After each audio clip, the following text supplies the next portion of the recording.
If tooltips keep popping up every time you hover over something in Microsoft Word, don't worry, because in this video, I'm going to show you exactly how to disable them in just a few clicks.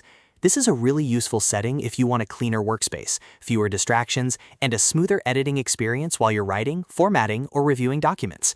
Before we jump in, if this tutorial helps you out, please go ahead and hit the like button and subscribe for more simple Word tips and computer tutorials just like this. Alright, let's get straight into it. The first thing you want to do is open Microsoft Word and look to the top left corner of the screen. Click on the File tab. This opens the main menu where you can find all the important Word settings.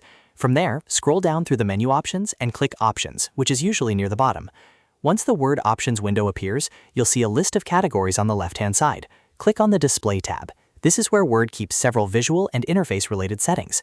Now look through the display settings until you find the option for Showing Tooltips on Hover. All you need to do is uncheck the box for Show Tooltip on Hover.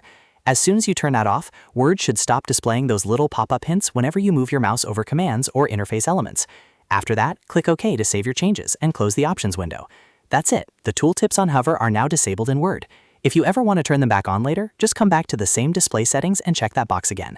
This is a really quick adjustment, but it can make a big difference if you prefer a cleaner and less distracting editing environment. If this video helped, make sure to like, subscribe, and leave a comment if you want more Word tutorials, productivity tips, or Microsoft Office how-to guides. Thanks for watching, and I'll see you in the next video.